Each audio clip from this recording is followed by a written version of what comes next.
Hi hello welcome back to cook with Sharbani. నేను మీ కవితా దేవరాజ్. ఈరోజు మన స్పెషల్ యాప్రికాట్ ఖుబానీ. దీనండి యాప్రికాట్స్. ఇవి ఆన్లైన్లో మనకి ఈజీగా అవైలబుల్ ఉంటాయి. దీంతో స్వీట్ చాలా టేస్టీగా ఉంటుంది. మేబీ మీరు హోటల్స్లో ఎక్కడైనా టేస్ట్ చేసి ఉండొచ్చు. మనం ఇంట్లో చేసుకుంటే ఇంకా ఈజీగా చాలా సూపర్గా చేసుకోవచ్చు. జస్ట్ నేను ఇది ముందు రోజు నేను దీన్ని నానబెట్టుకుంటున్నాను. ఈరోజు మా దగ్గర ఎలక్షన్స్ అయ్యాయండి. చూసారా, వేలికి ఇంక్ మార్క్ కూడా ఉంది.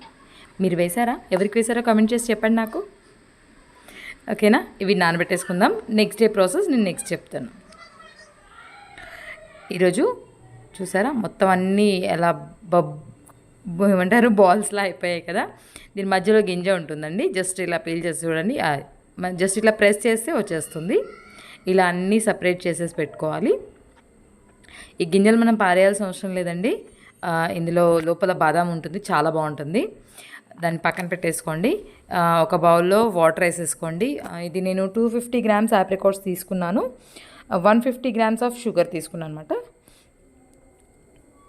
దీన్ని వేసేసుకొని కొంచెం షుగర్ కరిగేసి నీళ్ళు మరిగే వరకు కొంచెం మూత పెట్టేసుకొని పెట్టుకోవాలి. ఒక్కసారి కొద్దిగా నీళ్ళు మరుగుతున్నప్పుడు ఈ ఆప్రికాట్స్ని దాంట్లో వేసేసుకొని మరిగించుకోవాలి. అంతేనండి. కొంచెం టైం టేకింగ్ మరిగించుకోవడం, కొద్దిగా నలుపుకోవడం. కానీ అసలు ఎంత బాగుంటుందంటే టేస్ట్ చాలా చాలా బాగుంటుంది.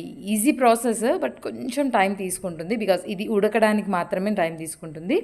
ఇలా కొంచెం మెత్తగా అయిన తర్వాత ఇలా కొద్దిగా నలుపుకున్నాం అనుకోండి, మనం తినేటప్పుడు జ్యూసీగా చాలా బాగా వస్తుంది. మీరు తప్పకుండా ట్రై చేయండి. దీనికి అంత పెద్ద ఇంగ్రీడియంట్స్ ఏం అవసరం లేదు. నేను కొంచెం వెనిలా ఎసెన్స్ వేసుకున్నాను. ఇందులో వేసుకుంటే ఫుడ్ కలర్ కూడా వేసుకోవచ్చు. మామూలుగా హోటల్స్లో అయితే ఫుడ్ కలర్ వేస్తారు, ఆరెంజ్ కలర్. బట్ నేను ఫుడ్ కలర్ కొంచెం హార్మ్ఫుల్ అని చెప్పేసి నేను అసలు దాన్ని ప్రిఫర్ చేయలేదు. ఇలా కొద్దిగా నలిపేసుకొని ఉడికించుకోవాలి. అంతేనండి. జస్ట్ ఇలా మనం ఇలా కొట్టుకున్నా పర్లేదు. నేనంతా దీన్ని ఇలా మెదిపేసుకున్నాను. ఇలా నొక్కేసుకుంటూ మొత్తం అంతా ఉడికించేసుకోవాలి. మనకి ఇలా అంటుంటే ఉడికిపోయింది కాబట్టి ఈజీగా వచ్చేస్తుంది. ఏమంత ప్రాబ్లం కాదు. ఓకేనా ఫ్రెండ్స్? తప్పకుండా ఈ స్వీట్ని ట్రై చేయండి. ఎలా వచ్చిందో నాకు కమెంట్ బాక్స్లో తెలియచేయండి.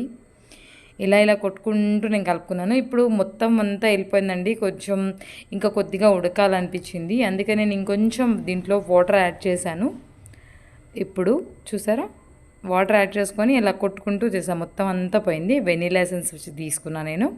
ఒక చిన్న టీ స్పూన్లో సగం అనుకోండి, టీ స్పూన్ కూడా కాదు, హాఫ్ టీ స్పూన్ అంతా వేసేసి బాగా కలిపేసుకున్నాను. చూసారా, ఇప్పుడు దీన్ని బాగా చల్లార్చుకొని ఫ్రిడ్జ్లో పెట్టుకున్నాను. ఇది ఒక 1 అవర్ తర్వాత ఫ్రిడ్జ్లో పెట్టి తీసిందనమాట. దీంట్లో డ్రై ఫ్రూట్స్ మనం ఏవి కావాలంటే వేసుకోవచ్చు. నా దగ్గర కాజు బాదాం అవైలబుల్లో ఉంది, అవి వేసేసాను. చూసారా, చూడటానికి ఎంత డెలీషియస్గా ఉందో. దీంట్లో కలర్ వేస్తే ఇంకా సూపర్గా కనబడుతుంది. బట్ మనకు హెల్దీ కాదు కాబట్టి నేను కలర్ వేయలేదు దీంట్లో. చూసారా, అసలు టేస్ట్ అయితే విపరీతంగా ఉందండి. నేను తినేసి చెప్తున్నాను మీకు. మీరు తిని నాకు ఎలా ఉందో కమెంట్ బాక్స్లో తప్పకుండా తెలియచేయండి ఫ్రెండ్స్. ఎలా వచ్చిందో నాకు కమెంట్ బాక్స్లో తెలియచేయండి. ఛానల్ని సబ్స్క్రైబ్ చేసుకోవడం, లైక్, షేర్ చేయడం మాత్రం మర్చిపోవద్దు. సబ్స్క్రైబ్ మర్చిపోద్దే. Thanks for watching.